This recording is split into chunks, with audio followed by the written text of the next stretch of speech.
Karena Engkau sudah bangkit. Tuhan, kami siap untuk mendengarnya dan berbicara. Dalam nama Tuhan Yesus Kristus kami berdoa. Haleluya. Amin. Silakan duduk. Shalom. Saudara dikasihi Tuhan, pagi ini kita merenungkan satu event yang agak khusus, yaitu kebangkitan. Untuk itu kita akan membuka firman Tuhan yang terambil dari Injil Lukas. Injil Lukas pasal yang ke-24. Injil Lukas pasal yang ke-24.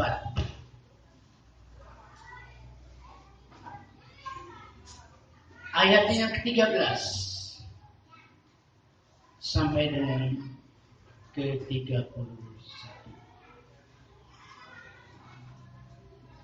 Lukas pasal 24 ayat 13 sampai dengan ayat 31. Biar kami saja yang membaca, tolong diperhatikan dan simak dengan baik. Demikian firman Tuhan. Pada hari itu juga dua orang dari murid-murid Yesus pergi ke sebuah kampung bernama Emmaus yang terletak kira-kira 7 mil jauhnya dari Yerusalem. Dan mereka bercakap-cakap tentang segala sesuatu yang telah terjadi. Ketika mereka sedang bercakap-cakap dan bertukar pikiran, datanglah Yesus sendiri mendekati mereka, lalu berjalan bersama-sama dengan mereka. Tetapi ada sesuatu yang menghalangi mata mereka, sehingga mereka tidak dapat mengenal Dia.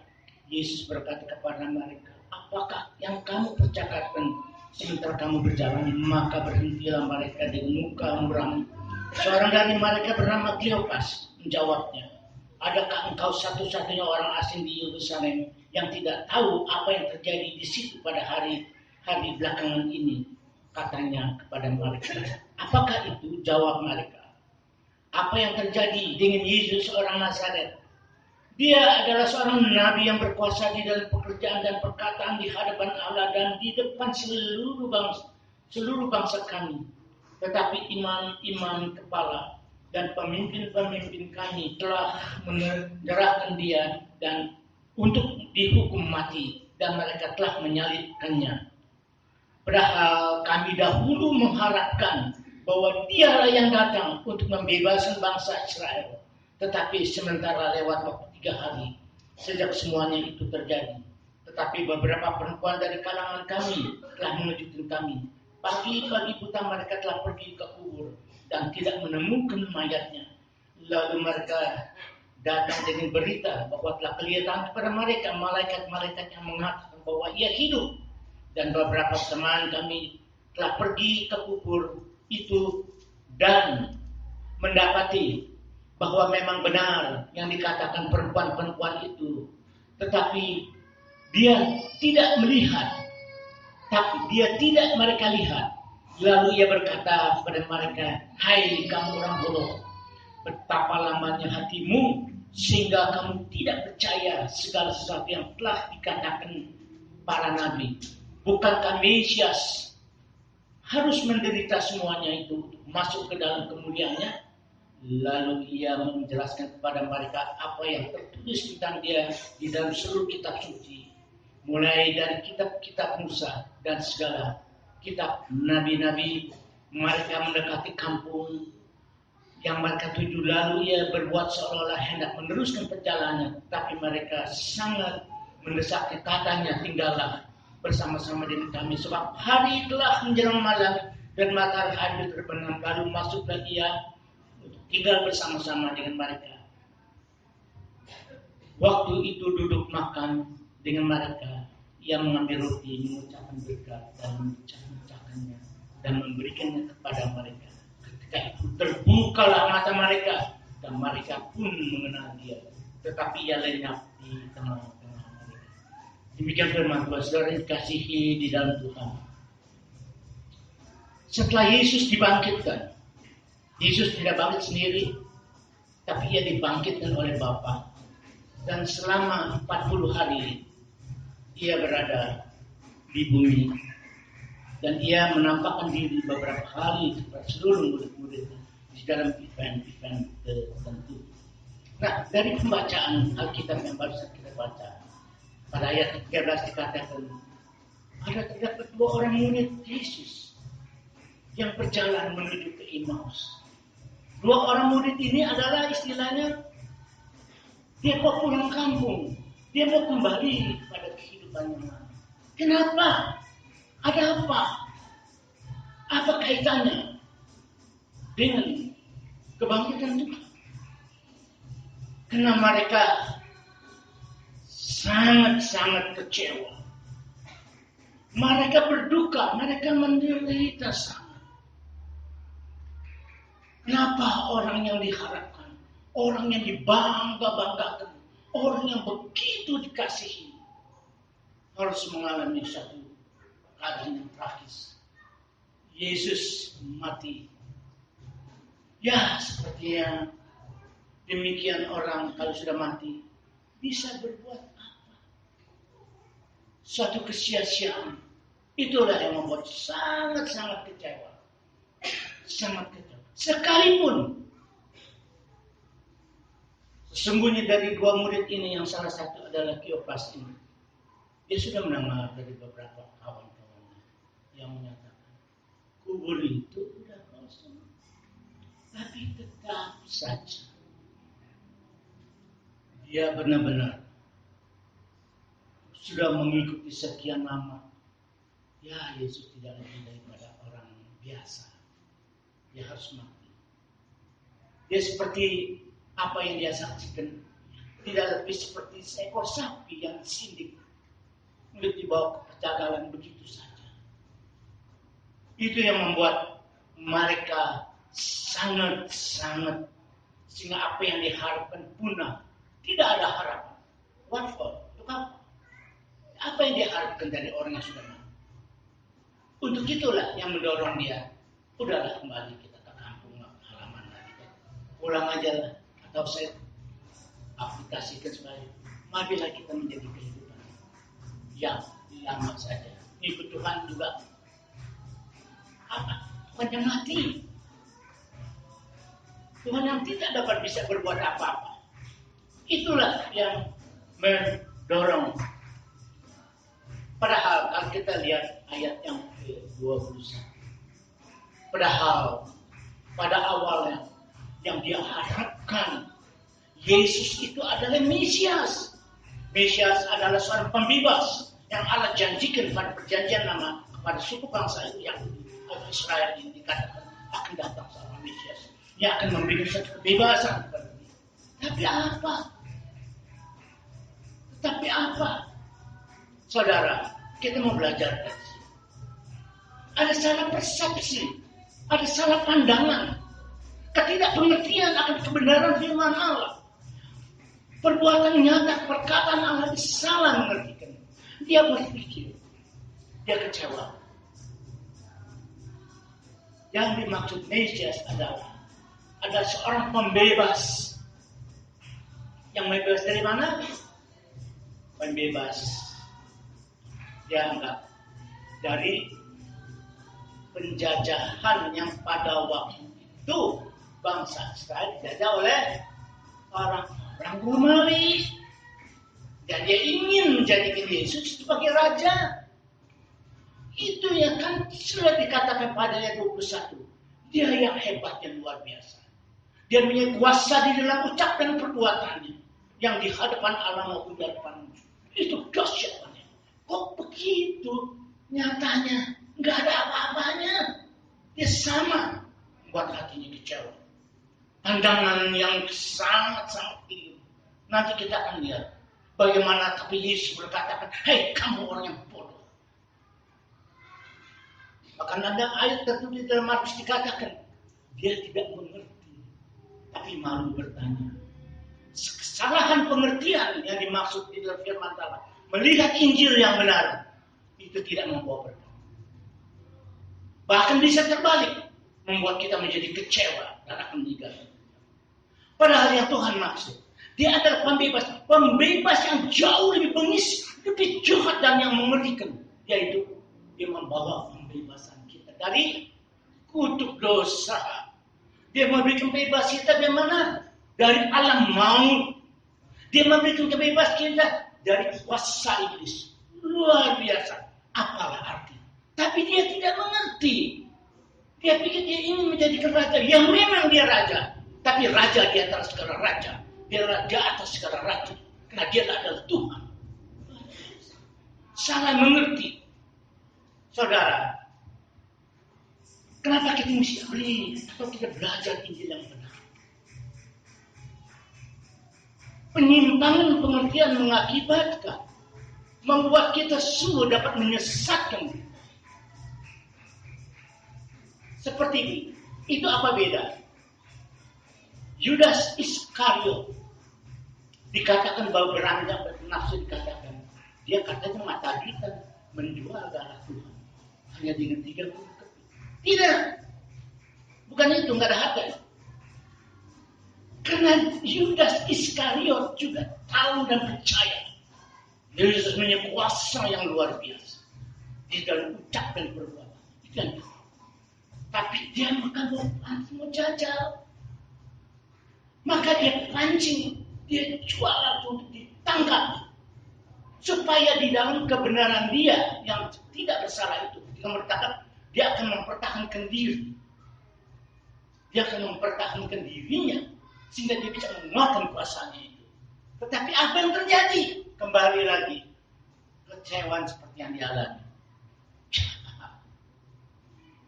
Sapi yang ditusuk hidungnya, diseret ke pembantaian begitu aja. Aduh, Yudas nyesel, nggak ada habis-habis. Kenapa begitu? Kenapa begitu? Akhirnya dia bukan hanya menyesal, dia tidak mau bertobat yang akhir sebelum dia tahu dia harus bunuh diri. Orang bunuh diri orang tidak punya pengalaman. Saudara yang dikasihi Tuhan, salah menafsirkan kebenaran firman. Saya bilang tidak menjadi berkat. Bahkan bisa menjadi menyusahkan, menjadi membuat kita kecewa dan meninggalkan Tuhan. Kalau salah. Ada beberapa ayat yang mau kasih contoh. Seperti ada beberapa orang yang mengajar, gereja yang mengajar, bahwa orang yang ikut Tuhan pasti hidupnya berlimpah dari arti materi.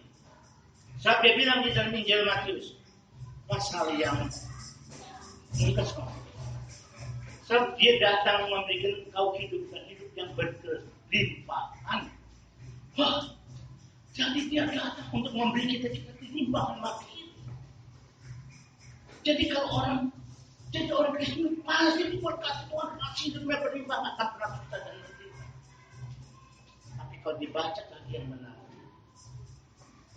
syarat untuk mengikut Kristus, Tuhan berkata apa? Kita harus menyangkal diri dan memikul salib kita. Bukan salib Tuhan. Siapa yang sudah memikul salib Tuhan? Dunia. Kok jadi tabrakan? Kok saya ikut Tuhan? Hidup saya begini aja. Ini sih bohongan semua. Salah dimengerti. Konteksnya apa? Tapi senang kalau gereja dikatakan begitu, yang sakit pasti sembuh. Maaf, yang kurang berduit pasti kantong kencang, berkat. Ya, tegasnya saya mau katakan ini seperti teologi makmuran. Memang menyenangkan, nggak aneh gereja mengajarkan begitu. Waduh, jemaatnya 4 kali sesi loh. Ini dukun dari Tuhan. Kalau begitu bisa, keliru memberikan penafsiran Tuhan. Keliru dalam menilai kebenaran itu yang akan menyesatkan kita. Ini fakta menunjukkan. Dia kecewa.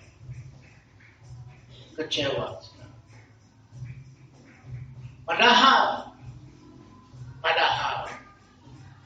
berulang kali Yesus sudah memesan dan berkata bahwa suatu saat anak manusia akan diserahkan kepada orang berdosa yang lalu akan disalibkan. Dan pada hari yang ketiga dia akan pula bangkit di antara orang mati. Maksud ini keluarga. Soalnya kenapa? Nah, soal kebangkitan itu masalah rasio loh. Jarang di soal kebangkitan mah ya sudahlah. Tidak ada iman percaya. Katakan akhirnya mereka terlupa. Justru terbalik. Yang ingat perkataan Tuhan, sekalipun dia hanya sekali dengar, musuh-musuhnya. Musuh-musuhnya yang ingat. Kita lihat Injil Matius dikatakan di dalam Injil Matius pasal yang ke-27 kita lihat. Injil Matius pasal yang ke-27 ayat 62 ayat 63. Injil Matius pasal yang ke-27 ayat 62 63. Keesokan harinya, yaitu sesudah hari persiapan, datanglah imam-imam kepala dan orang-orang Farisi bersama-sama menghadap Pilatus. Dan mereka berkata, Tuhan, kami ingat bahwa si penyesat itu sewaktu hidupnya berkata, sesudah 3 hari aku akan bangkit. Musuhnya yang lebih ingat. Maka kubur Yesus dijaga kan. Walaupun persaksi barangkali apakah dia kubur yang kosong itu dicuri mayat, tapi tidak. Dia ingat itu. Tetapi kenapa muridnya lain? Dia kecewa. Udah dengar lagi sebagian dengar, masih juga. Kalau Tuhan bilang dasar orang bebal, orang bodoh. Soal percaya. Banyak nggak orang Kristen yang begitu? Banyak. Tapi saya yakin nggak di sini. Dia meninggalkan gereja, dia lenyap dan hilang dari gereja. Dia kecewa. Kok hidupnya tetap susah dan menderita. Sekian lama saya ikut Tuhan, jadi orang Kristen. Hidup saya begini-begini aja. Motivasi sudah salah, mengertinya salah. Banyak sekali. Dia meninggalkan karena dia kecewa juga dengan pengurus, kecewa dengan pendeta. Jadi karena ada motivasi dan pengertian yang salah. Itu yang membuat menjadi susah. Ya. Kenapa? Itu sama aja artinya dia ikut dan menyembah Tuhan yang mati. Tuhan yang mati, Tuhan yang tidak bisa berbuat banyak.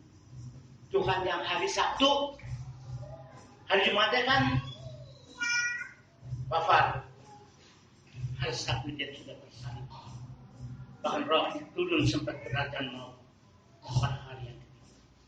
Jadi menyembah Tuhan Yesus yang hari Sabtu sama Tuhan Yesus yang tidak berbuat apa-apa.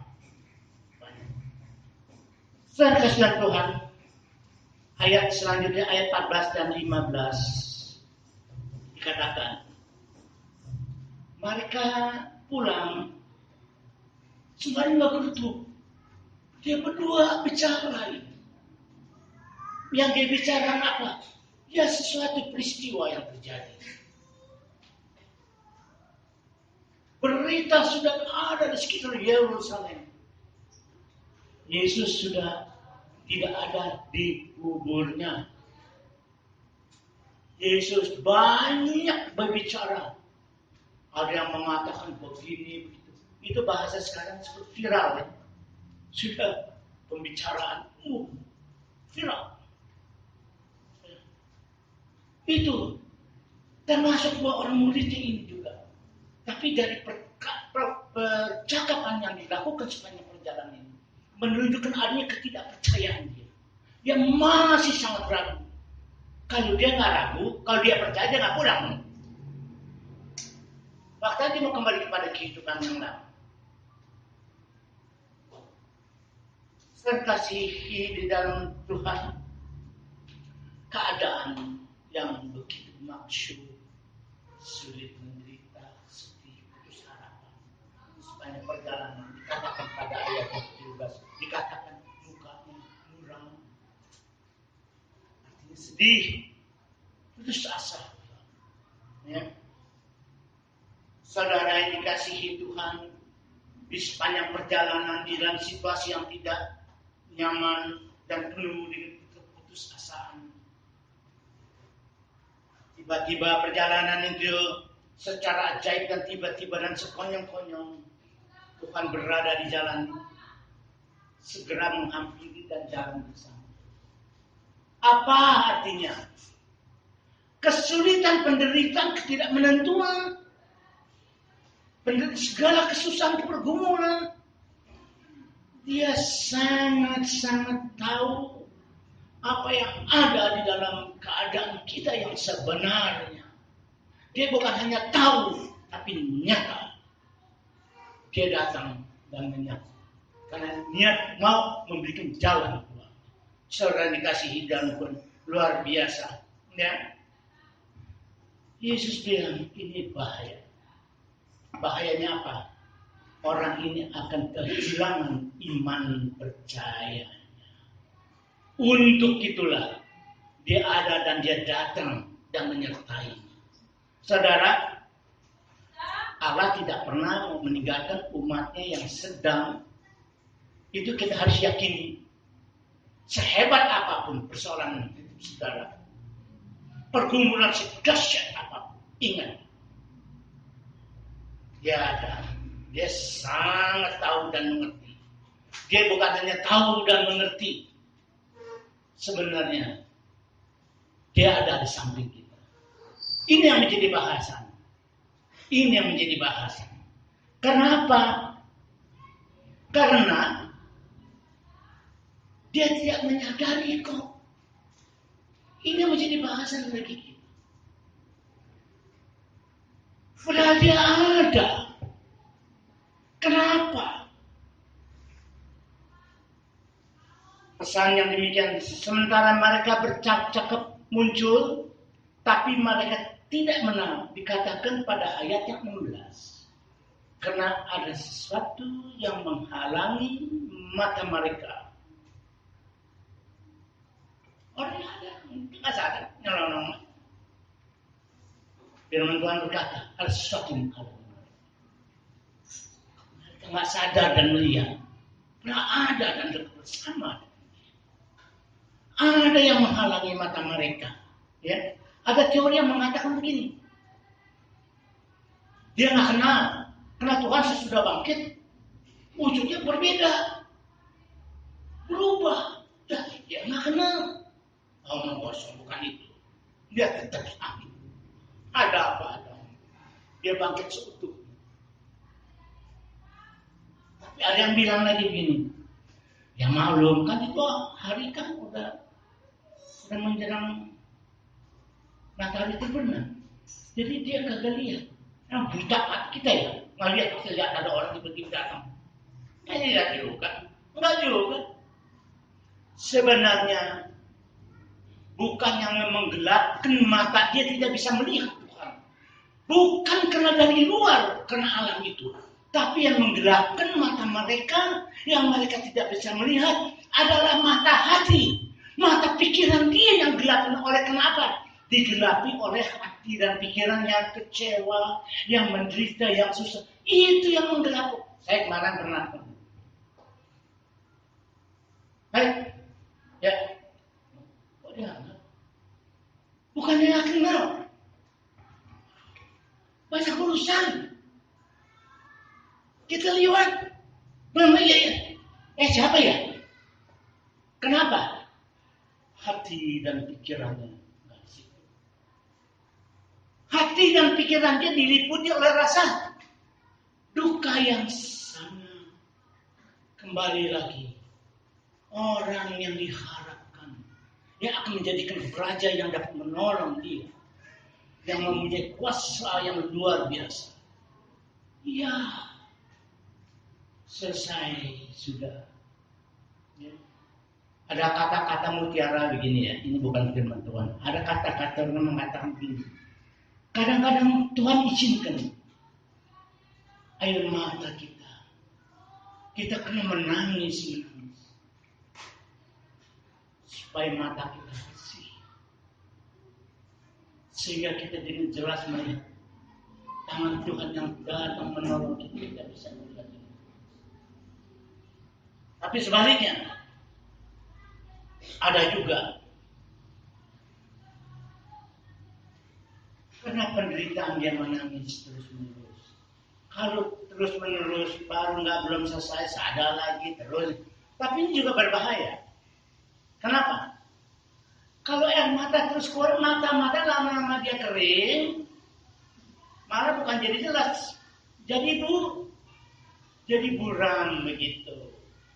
Ya, jadi ini sangat sekali tergantung dari sikap mental kita. Bagi orang yang pesimis, dia akan berkata, kalau dia menghadapi suatu masalah, habis sudah, no hope, putus harapan, celaka, lemah lagi. Bahkan saya berulang sering berkata, penyakit yang berbahaya adalah orang yang tidak mempunyai sakit pengharapan. Dia bunuh diri, orang tidak ada harapan, Tuhan. No way. Gak mungkin udah putus harapan, pesimis. Tetapi kalau positif berbeda, dia akan berkata lain. Tantangan kesulitan apapun yang dihadapi, itu adalah bukan bencana. Bagi orang pesimis mengaku itu bencana. Tapi orang yang mempunyai, yang optimis mengatakan, itu adalah satu tantangan yang saya harap dapat saya menghadapinya dan memenangkannya. Karena Tuhan ada beserta dengan kita. Demikian firman Tuhan di dalam Roma 8 ayat 28. Bukankah di dalam setiap perkara Tuhan turut serta di dalam mendatangkan kebaikan bagi mereka yang mengasihi. Tidak ada perkara yang kebetulan, susah maupun senang. Tidak ada terjadi karena hoki-hokian, untung-untungan, tidak. Semua ada di dalam rencana dan kehendak tidak sepengetahuan dan seizin Tuhan. Itu menjadi pegangan. Itu yang membuat dia semangat. Pastilah kalau orang yang punya hati yang semangat positif, tapi bukan dasar nekat dan tekad beda ya. Kalau nekat tuh ancur-ancuran, mati-matilah. Oh enggak. Kalau nekat yakin, kita yakin. Janji Allah pasti dikenapi. Janji tidak pernah. Dia pasti. Wah, itu mantap. Kuat. Ceker. Ya. Dan itu menjadi nyata. Karena iman. Orang yang pesimis adalah orang yang timbul dari pemikiran pribadi dia. Orang yang mengandalkan dirinya yang sebenarnya lemah dan tidak berkekuatan apa-apa. Itu membuat orang menjadi pesimis. Dia mulai ukur dirinya siapa. Ya, tidak ada apa-apanya. Tapi kalau dia beriman kepada Tuhan yang akan nolong. Andalannya bukan dia. Andalannya adalah kuasa Tuhan yang tak terbatas, yang mampu. Itu yang membuat dia menjadi hebat dan dahsyat. Keliru. Saya coba menjabarkan dalam praktek hidup kita. Kita menjadi orang Kristen. Bukan sekedar kita hanya berkata kelak pada suatu saat kita di surga. Ya, tapi jangan lupa. Sepanjang Tuhan masih kita umur di muka bumi ini masih. Sebenarnya, kalau kita mempelajari, kita yakin, kita benar mengerti. Ini memberikan kita kemampuan dan kekuatan hidup di tengah badai. Yakini. Saudara dikasih dalam Tuhan. Itu beda. Jadi, bagaimana sikap mental kita? Sikap mental itu jadi bukan hanya asal-asalan, oh ya saya mau, bukan begitu. Kita akan menjadi kuat kalau seorang ahli hukum ngomong, dia pengacara lah katanya, dia kalau berkata nggak cuma hanya sekedar berkata, oh begini, oh enggak, ada landasan yuridis, landasan hukum. Dia berkata kalau tidak, kenapa dia tidak? Kalau boleh, kenapa dia boleh? Ada. Saya rasa nggak jauh berbeda. Demikian pun di dalam menjalankan hidup berkekristenan kita. Kalau kita harus cuman hanya bedanya. Dasarnya ada, cuman hanya tinggal satu. Yakinkah kita? Percayakah kita? Itu ada kuncinya. Percaya nggak melakukan itu bukan percaya, bohong.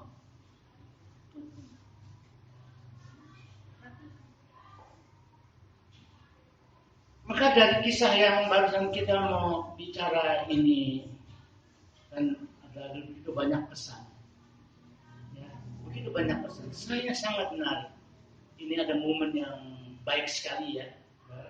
Jadi ada sesuatu yang menghalangi mereka, intinya adalah bukannya dari luar, tapi dari dalam.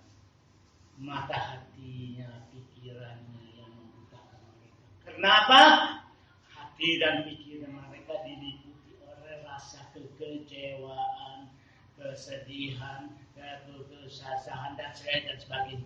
Itu yang membuat mereka tidak dapat berdiri. Banyak nggak orang Kristen yang seperti ini? Saya nggak tahu, mudah-mudahan sih enggak. Sudah lama di gereja, ikut aktif lagi. Tapi imannya gitu aja. Karena apa yang dipakai? Rasionya. Mana sih ada orang yang nanti bisa hidup lagi. Rasionya berbicara daripada iman percaya yang melakukan firman Tuhan. Tapi rasionya. Mengapa di Barat kekristenan itu nggak hebat seperti di Asia apa? Kan dia merasa diri pintar, dia rasionya, akal pikirannya yang lebih bekerja daripada Tuhannya adalah pikirannya, kepintarannya, analisa dia. Demikian kita, maka kembali lagi, kalau kita menghadapi masalah, sehebat apapun, kalau kita pakai ukuran kita yang dapat mau menyelesaikan, saya yakini kita akan putus harap. Pasti. Kenapa? Karena kita terbatas. Janji Allah, pengharapan yang diberikan membuatkan kita kemampuan untuk bisa. Dan harapan itu tidak akan sia-sia, akan menjadi nyata. Nyata. Apabila imanmu sebesar biji sesawi, berkata engkau gunung, pindah berpindah. Itu hanya peribahasa. Tidak ada klasifikasi kesulitan sebesar apapun di hadapan Allah yang tidak ada mustahil dia dapat melakukan. Dia dapat merubah segala apapun. Luar biasa. Yesus adalah Allah. Kalau saudara mengerti pengertian pengajaran akan Tritunggal, dialah Allah pencipta alam semesta ini. Tiga itu menjadi satu, dia sama. Luar biasa. Saudara kasih dalam Tuhan, iman Kristen yang sudah kita harus mempunyai iman Kristen yang harus iman Kristen yang Yesus yang sudah bangkit. Yang maksud bergantung. Maka orang Kristen lihat salibnya. Ada isinya nggak? Kosong. Tapi kalau sini Yesus mesti ada gini, wah, Yesus yang ada satu itu, nggak bisa ngapa-ngapain, habis kita. Sudah tidak, dia sudah ada, kubur kosong, dia sudah. Setelah kasihi dan selanjutnya kita akan melihat pada ayatnya ke-17. Yesus bertanya, Ya. Yesus berkata kepada mereka, apakah yang kau percakapkan sih sedang berjalan? Waduh, ini hebat nih. Udah matanya udah derabun, karena mata rohani sudah gelap. Yesus mau tahu aja sih, meyakini. Apa sih yang mau? Wah, pernah ada yang ngomong sok tahu banget. Pernah ada yang ngomong disitulah orangnya. Tapi positif yang ngomong sih, luar biasa. Cuman sayang sekali sayang, yang dia tahu semua. Tapi ada satu hal yang sangat penting, dia masih belum percaya Yesus sudah bangkit. Ya, ketika ditanya ayat yang selanjutnya 17, ayat 17 katakan, Yesus berkata pada, adakah engkau bertanya, engkau bercakapkan sementara kamu berjalan? Maka berhenti mereka dengan muram. Sekarang dari mereka namanya Kleopas menjawab, adakah engkau satu-satunya orang asing di Yerusalem ini yang tidak tahu apa yang terjadi pada hari-hari belakangan ini? Waduh, tersinggung nih. Gila nih orang nih, bego juga ya. Tinggal di Yerusalem kok nggak tahu ya. Udah viral begitu, udah pembicaraan umum. Tanya ada apa? Ini bego, nggak tahu dia bego. Dia nggak tahu nanti ngomongin orang senang ada begini. Tersinggung dia, stop dia. Waktu itu, wah gini. Hah? Terganggu. Kamu udah orang mana? Orang lagi begitu ya. Sok tahu ini ngomongnya, sok tahu. Banyak kan begitu, banyak juga orang itu. Merasa sok tahu, paling tahu, padahal yang sebenarnya yang nggak lebih tahu lagi orangnya sendiri yang lebih tahu. Tersinggunglah dia ya, saudara. Yesus mengetahui sejauh mana mereka tentang dirinya, itulah dia menceritakan Yesus depan Yesus, ya, bukan main. Banyakkah orang Kristen yang seperti ini? Banyak. Dia sangat tahu tentang Yesus. Dia berbicara tentang Yesus. Tapi ada satu hal yang dilupa. Sesungguhnya belum mengenal Tuhan. Seperti mulai. Mengenal sebelum kita mengenal secara pribadi. Kita hanya tahu sebenarnya, kita belum mengenal. Kita mungkin banyak berbicara, ya. Kita benar semuanya baik. Tapi sebenarnya kita tidak lebih. Kita pun bisa seperti muridnya. Ya. Kita tidak mengenal para Yesus. Kalau kita belum berjumpa dengan Tuhan secara pribadi, lepas pribadi. Ya. Sebab pengenalan akan Tuhan bukan diperoleh dari pengetahuan sehebat apapun teologi Anda. Tidak. Dia harus melalui suatu proses pengalaman yang hidup bersama dan bisa mengenal dia. Pengalaman bagaimana caranya? Tentu pertama, kita membaca firman Tuhan dengan benar dan baik. Mohon pertolongan Tuhan memberikan penerangan. Singkapkan rahasia kebenaran firman secara utuh dan benar. Kita juga banyak membaca buku-buku rohani yang baik. Dan yang terutama, di dalam kehidupan kita hari lepas hari, di dalam susah dan senang, di dalam keadaan apapun, kita di dalam pergumulan, kita bersama dengan Tuhan. Kita hayati di mana Tuhan senantiasa ada pada kita dan beserta dengan kita. Itu pengalaman pribadi. Jadi bukan hanya dengan pengetahuan hebat, mau S7 kayak, mau S-Teller kayak, kepintaran kita. Jadi itu hanya bisa ditempuh melalui suatu proses pengalaman. Berjumpa dengan dia. Baru kita mengerti.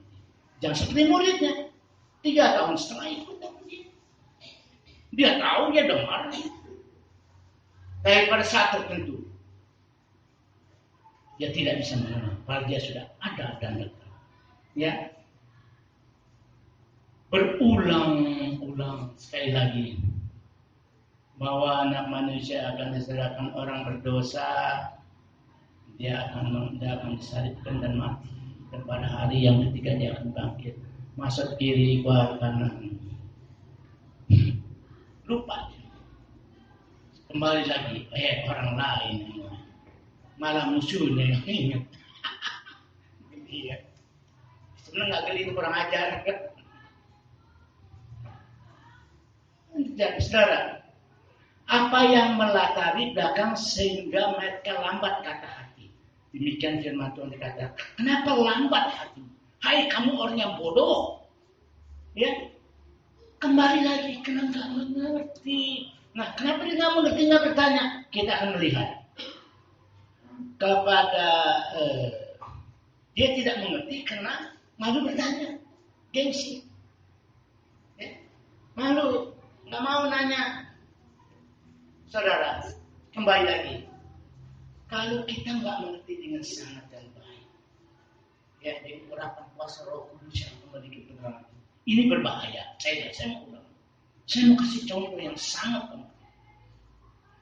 Sebelum Adam dan Hawa jatuh di dalam dosa, ya, maka yang terjadi adalah ketika dia digoda oleh si iblis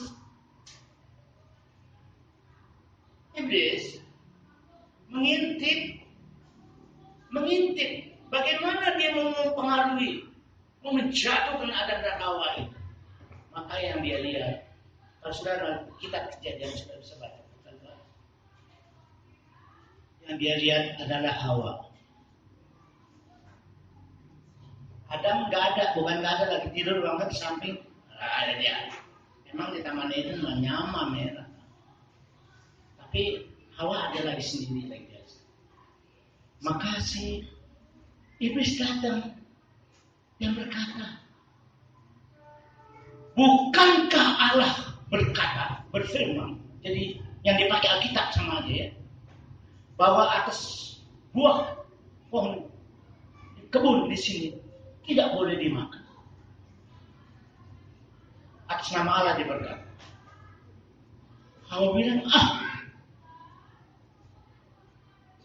kata Adam nggak gitu. Yang lain memang, tapi ada satu, yang lain boleh, cuma satu yang nggak boleh. Itu ada satu buah yang dilarang Tuhan. Jangan kau jamah dan makan, kau akan mati. Mau dibohongin lagi mau. Kata gitu nggak mati. Loh, ragu-ragu. Mulai akal pikiran rasionya berkata, iya. Mulai was-was. Maka malapetaka terjadi. Pertanyaan, kenapa iblis yang dia incar Hawa bukannya Adam? Iblis tahu kalau pada waktu itu ada Adam dan Hawa, maka usaha mempengaruhi pasti akan gagal. Kenapa? Satu alasan. Sebelum Hawa diciptakan dari tulang rusuk, Adam dan Allah senantiasa bersekutu. Pesan itu langsung dari Allah, yang dia dengar suara Allah itu dengan baik karena dia sudah berjumpa dan terus menerus, dan dia mengerti suara Tuhan. Dia nggak akan pernah bisa dikelabui. Tapi Hawanya apa? Karena pada waktu pesan jangan buah terlarang dimakan, Hawa belum diciptakan. Dia hanya dengar-dengaran kata suaminya, kata si Adam. Saudara yang dikasihi Tuhan, pengajaran yang harus kita waspadai. Mereka juga memakai Alkitab sebagai dasar, cuman dirubah pengertiannya, diputar-balik pengertiannya, celaka. Kita menjadi sesat. Tidak berkata, Adam, Hawa, aku ini iblis, setan, orang dia. Enggak. Goblok namanya. Malah dia pakai standar apa? Bukankah Allah berkata? Bukankah Allah berfirman berkata? Dia tahu dia ragu-ragu, dia nggak kenal suara Allah kok. Dia nggak mengenal Allah dengan baik. Maka dia bisa dikelabui. Demikian pun di dalam pengajaran pada akhir-akhir ini, kita harus mewaspadai. Tapi saya percaya, kita kalau membaca firman Tuhan, kita minta pengertian Tuhan, kita mohon hikmat surgawi yang Tuhan berikan kepada kita. Kita mohon kebenaran itu. Tuhan akan bukakan rahasia kebenaran, dia akan bukakan kepada kita akan kebenaran itu. Amin. Jangan ragu-ragu, amin, yakini. Jangan dibaca kayak baca koran. No, masuk kiri keluar kanan, bukan begitu. Ya. Mengerti firman Allah dengan baik membuat kita menjadi berkat dengan baik. Saudara, kemudian pada ayat ke-26 kita akan melihat dikatakan, bukankah Mesias harus menderita semuanya itu sebelum masuk di dalam kemuliaan? Ini yang dimaksud dengan hukum surgawi atau rumus Tuhan. Sebelum masuk ke kemuliaan, dia harus melalui suatu proses penderitaan. Sebelum adanya kehidupan, dia harus melalui suatu kematian. Dan tidak ada kehidupan tanpa ada satu kematian. Ya. Inilah rumus surgawi. Ini rumus Tuhan yang nggak bisa diubah.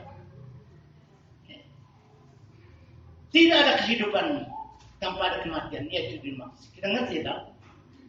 Kematian Tuhan yang membuat kita menjadi hidup. Yang paling penting daripada kebangkitan Tuhan adalah, saudara, bukan yang lain. Memang yang lain luar biasa. Sebab orang yang mengerti kuasa kebangkitannya dimiliki oleh kita sudah tercantum di dalam firman Allah berkatakan, mereka menjadi gembira setelah mereka menerima dan kebenaran itu. Menerima artinya mempercayai bahwa Yesus sudah bangkit. Apa yang terjadi? Kan tadinya dia mau kembali ke Emmaus. Sekarang dia tidak. Setelah dia yakin, setelah dia ketemu Tuhan, Tuhan berbicara kepada dia. Walaupun dia belum kenal tadi. Dari bacaan kita dikatakan, setelah Tuhan berbicara tentang kebenaran firman Tuhan, dia masih belum sadar. Bahwa anak manusia begini dan sebagainya. Baru ketika dia pecah-pecahkan roti, tersadar dia, wah, inilah Mesias, inilah guru kita, dia adalah Yesus, adalah Tuhan, adalah guru yang sembah, ada di mata dia. Kejadian itu membuat apa yang terjadi? Rencana mau pulang kampung kagak jadi batal. Dengan hati bersorak-sorak dia kembali lagi ke Yerusalem. Luar biasa. Penuh dengan pengharapan dan kegembiraan yang luar biasa.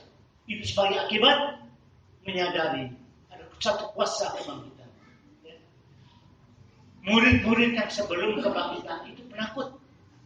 Buktinya, kamu Petrus tanya, kamu murid Yesus? Oh enggak, saya enggak kenal dia. Semua pada takut ngumpet. Ngumpet sampai ke rumah Ibu Maria tuh, pada lari, pada ngumpet. Nggak mau dikatakan lu ada di sini. Lu murid Tuhan, takut. Tetapi apa yang terjadi? Setelah dia mengetahui Tuhan sudah bangkit, kuasa kebangkitannya, dia bukan sekarang takut, malah sambil berteriak. Berteriak di pinggir jalan menyaksikan bahwa Yesus sudah bangkit. Dia adalah Allah. Dia yang luar biasa. Dia datang. Bukan ngumpet, malah keluar berteriak di tempat-tempat ramai. Jadi orang yang punya kuasa kebangkitan, yang tadinya pengecut menjadi berani. Itu ciri-ciri khas. Ciri-ciri khas. Saudara yang dikasihi Tuhan, kalau Tuhan sudah goblok-goblokin dia, ini luar biasa. Dia mau menerima. Dia salah dan gobloknya. Yang terjadi apa? Kita menerima kuasa kebangkitan. Itu artinya apa? Maka artinya kita akan diselamatkan.